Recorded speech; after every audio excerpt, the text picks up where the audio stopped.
राधे राधे राधे राधे।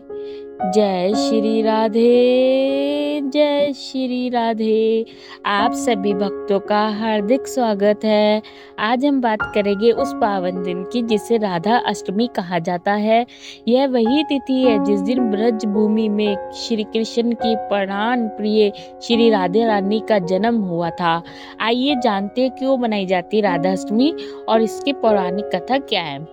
राधा अष्टमी भाद्रपद मास के शुक्ल पक्ष की अष्टमी तिथि को मनाई जाती है, जो कि आज है।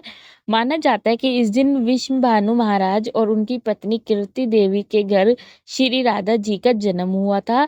जैसे जन्माष्टमी को श्री कृष्ण के जन्म का पर्व मनाया जाता है, वैसे ही राधा अष्टमी को श्री राधा रानी के जन्मोत्सव के रूप में मनाया जाता है।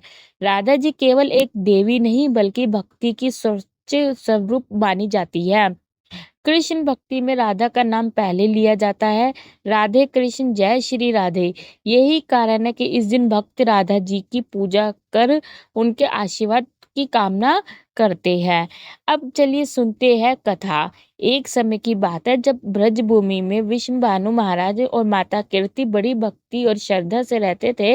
वे श्री हरि के परम भक्त थे। एक दिन भाद्रपद शुक्ल अष्टमी के पावन दिन सूर्योदय के समय उनके घर में एक दिव्य कन्या ने जन्म लिया। लेकिन इस कन्या के जन्म के साथ एक आश्चर्य हुआ। जब वह शिशु जन्मी तब उसकी आंखें बंद थी। पूरे घर में खुशियां थी, पर सबको चिंता थी कि बालिका देख क्यों नहीं पा रही। नारद जी ने आगमन किया। कुछ समय बाद वहां देवर्षि नारद आए। उन्होंने विश्व भानु जी से कहा, राजन, यह कोई साधारण बालिका नहीं, स्वयं लक्ष्मी जी का अवतार है। इनका जन्म केवल आपके भाग्य से हुआ है, लेकिन यह अपनी आंखें तभी खोलेगी जब श्री कृष्ण इनके सामने आएंगे। श्री कृष्ण जी के दर्शन हुए। कुछ समय बाद नंद बाबा, यशोदा मैया और बाल कृष्ण विश्व भानु जी के घर आए। जैसे ही बाल कृष्ण पालने के पास पहुंचे, वैसे अद्भुत प्रकाश फैला कि कन्या ने पहली बार अपनी आंखें खोली। सब हैरान रह गए। पहली दृष्टि में राधा जी ने केवल कृष्ण को ही देखा। राधा कृष्ण के संबंध में भी कहा जाता है कि राधा और कृष्ण दो शरीर होकर भी एक आत्मा है। राधा भक्ति का रूप है और कृष्ण ईश्वर स्वरूप। जब तक भक्ति ईश्वर से नहीं मिलती, पूर्णता नहीं आती।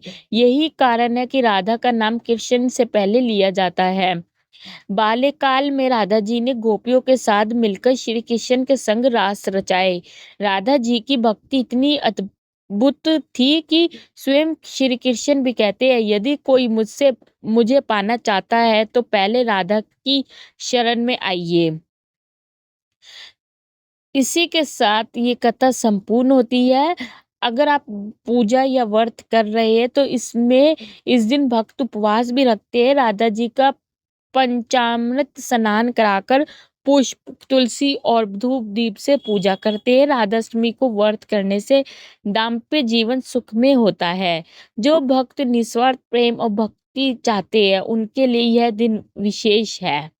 तो भाइयों और बहनों, राधा अष्टमी केवल एक पर्व नहीं बल्कि हमें यह सिखाती है कि बिना राधा के कृष्ण भी अधूरे हैं, जैसे बिना भक्ति के भगवान अधूरे हैं। आज के दिन हमें यही संकल्प लेना चाहिए कि हमें अपने जीवन में निस्वार्थ भक्ति और प्रेम को अपनाएं। अगर आपको यह कथा अच्छी लगी हो तो चैनल को सब्सक्राइब करें, वीडियो को लाइक करें और शेयर करें। जय श्री राधे, जय श्री कृष्णा। राधे राधे, राधे राधे।